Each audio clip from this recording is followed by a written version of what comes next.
Hey Frank, thanks for sending me your swim video for analysis. The first thing that I looked at is the number of strokes you took per length and the time it took you to swim that length, or 25, whatever you swim, meters or yards. For those three lengths that I could count, you took 31 strokes in about 25 seconds. Way too many strokes. It looks like you're spinning your wheels. So everything I talk about as far as your technique is going to help you get a stronger catch and push. So you can start taking less strokes. So after I do that, I'm looking at breathing, body balance, rotation.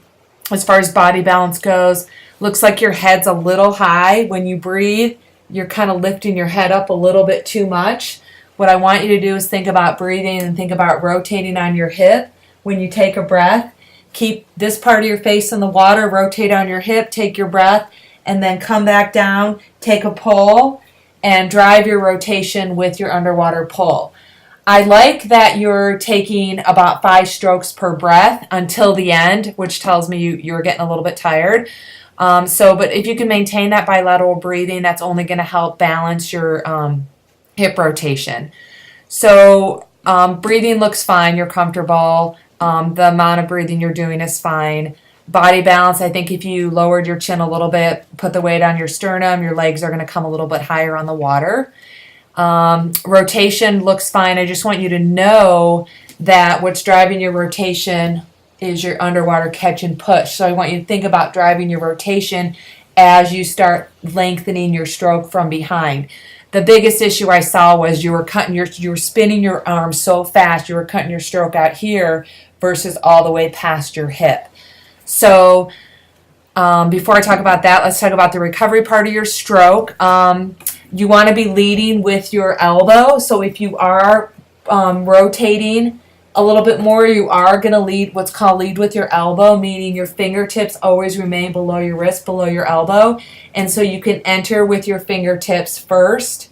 As you enter with one arm, the other arm is pulling and rotating you. What I see is you're just driving your arm.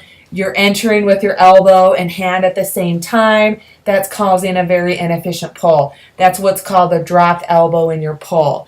So if you can really think about leading with your elbow, maintaining that high elbow recovery, that's going to lead to a fingertip, wrist, elbow, hand entry, which is going to set you up for a high elbow catch and push. High elbow meaning elbow above your fingertips. Doesn't necessarily mean high elbow on top of the water. I can tell, it looks like, at least from my stroke point of view and what I teach, you have a little bit shallow pull. I like to get people to dive their hand deeper in front of them after entry so you can get a deeper catch and push all the way past your hip. Once you are able to work on a little bit of that rotation, probably thumb slide drill would be the best drill for you. It's kind of going to slow you down a little bit. Thumb slide drill, slide your thumb all the way up the side of your body. It's going to help you with body rotation. Think about that hand entry, entering with your fingertips instead of entering with your elbow and your hand.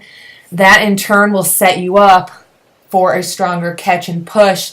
And really, if the only thing you started doing was pushing from behind, that's going to help you rotate, and in turn, that's going to help you lead with your elbow. So everything kind of works together. When you change one thing, you automatically change a few other things. But I do like to start with breathing, body balance, rotation. Then I like to look at recovery.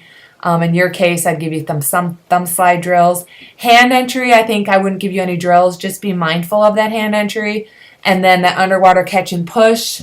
Probably you might benefit from some catch-up stroke drill where you catch up one hand to the other deep out in front of you, and you work on that catch part of the stroke and the follow through past your hip. A lot of people do catch up incorrectly. So for you, though, because you spin your arm so fast, the catch-up drill is going to slow you down and really focus on that underwater pull. As far as kick goes, kind of goes with the balance and the rotation. I would lighten up the kick. The kick isn't really propelling your body forward. I would just really focus on getting a stronger upper body, not much kick. You're going to be less out of breath if you don't kick quite as much. You really only need to kick from the quad and hip flexors to keep your legs above the water. Hopefully this helps you. If you have any questions, shoot me an email. You can leave me a voicemail on speakpipe.com/endurance hour, and keep me posted on your progress. I look forward to it. Make it a great day.